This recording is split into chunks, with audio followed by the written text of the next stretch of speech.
Game face on, it's time for Traders Unplugged. Alan Knuckman and Scott Shellady are ready to face off this morning. Good morning, guys. And round number one, buyback.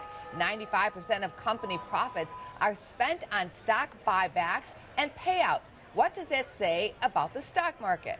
Well, that is somewhat of a concern, but what's more important to me are profits and earnings. It's all about earnings, and the market's able to focus on earnings. That's market's shocking. able to focus Profits on and earnings. Wow. What else is there to be concerned the about? PE ratio now is 18, which is not a high level, not a low level. And of the stocks that have reported so far, 70% have beat on earnings and 50% have beat on revenue. So those are all positive signs fundamentally.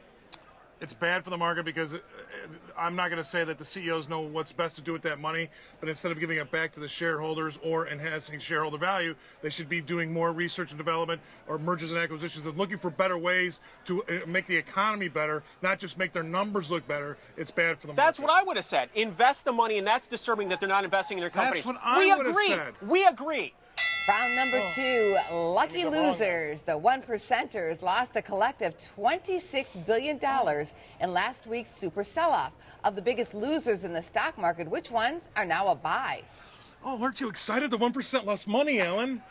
I'm not excited, but wallow in that. That's awesome. It demonstrates that they had money to lose. Oh, that's what that demonstrates. Of those people, of those big losses, we've seen Buffett lose with Coca-Cola and IBM. You saw Microsoft. You saw Gates lose $1 billion. You saw some big losses. What companies? The Waltons lost $6 billion. What of those losers could be winners in the long term? Why does it always got to be? Could be winners in the long term. Why don't you say, hey, maybe we take a breather here? The market's been crazy as of last week. Let's see what happens and where the chips fall. Moving on to round number three, 10-10 win. Raising the minimum wage to $10.10 saves the government $7 billion as low-income workers are moved off of government poverty programs. But who loses?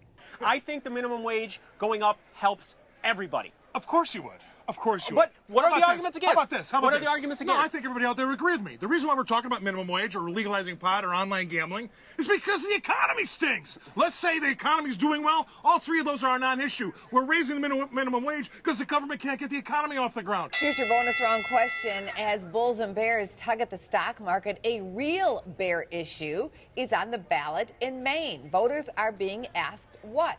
That it should be legal to trap bears using A, jelly donuts, B, deer meat, or C, traders. No, not the deer meat, because then you're making two people angry. So jelly donuts. Yeah, it's got to be the jelly donuts.